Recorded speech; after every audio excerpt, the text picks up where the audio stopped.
Bonjour. Bonjour, Qui êtes-vous? je m'appelle donc Cédric Lépine. Je suis invité ici pour accompagner un film qui s'appelle Simone de la Montagna en tant que critique de cinéma et grand passionné du cinéma latino-américain.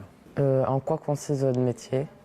Alors mon métier de critique de cinéma, il est là pour parler des films, les faire connaître et permettre aussi à un public qui n'aurait pas d'informations sur le film de permettre aussi cet accès.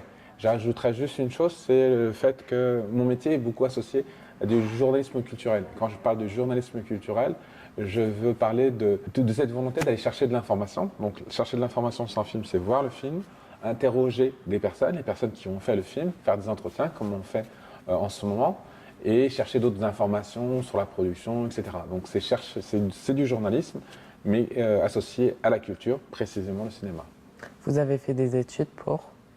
Alors pour cela, pour être critique du cinéma, il y a différents parcours possibles. En revanche, de mon côté, je n'ai pas fait d'études de journalisme ni de cinéma, j'ai fait des études d'anthropologie. Mais j'étais passionné du cinéma, c'est ce qui m'a amené à ce travail. Et en revanche, mes études en anthropologie m'apportent beaucoup de choses dans la manière de voir les films. Quels sont les critères pour un bon film selon vous? Alors, les critères, ils sont vraiment au pluriel.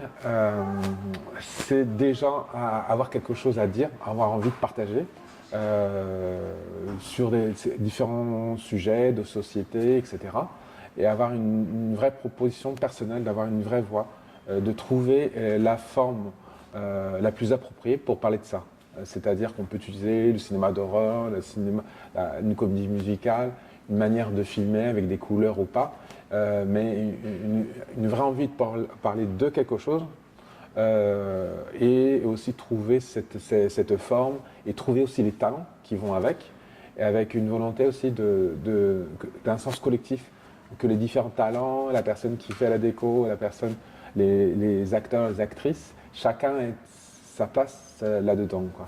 C'est un métier avec beaucoup de demandes par rapport au nombre de personnes qui font ce métier ou pas? Les possibilités de faire ce travail, elles sont très larges, voire infinies. En revanche, les ressources économiques pour être payé pour faire ce travail, elles peuvent être moindres. C'est-à-dire qu'on peut s'improviser et apprendre beaucoup, être vraiment très compétent en faisant des analyses de films, utiliser de nouveaux médias, moi que je n'utilise pas, qui me dépassent, et des médias comme vous utilisez là maintenant, vidéo, en faisant des films, en vous filmant vous-même, en faisant des entretiens. Ça, je ne sais pas faire. Ça se développe beaucoup sur des chaînes YouTube, etc. Certains arrivent avec un certain nombre de vues à avoir un certain financement, à avoir une rémunération. Donc, ça peut être très large. Et à l'heure actuelle, la presse écrite, c'est très limité. Il n'y a pas beaucoup d'espace, effectivement. La presse écrite et les critiques de cinéma qui sont à la télévision, c'est pareil, il y a très peu de place. Donc je dirais que c'est infini, différentes formes de manières de faire de la critique de cinéma. Ensuite, pour pouvoir en vivre à long terme, d'avoir une rémunération, c'est un peu plus compliqué. Vous travaillez pour une entreprise? Pour une entreprise, non, je suis indépendant. Il m'arrive souvent même de présenter des films dans le cadre scolaire à des collèges ou lycées, etc. Et là, je suis employé pour faire cela.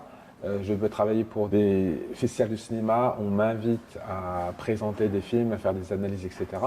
Mais je suis indépendant. À chaque fois, on m'emploie pour des missions particulières. On me demande par exemple, de faire des entretiens pour les dossiers de presse des films, pour les accompagner. C'est plein de commandes, mais je suis indépendant, je ne travaille pas pour une entreprise.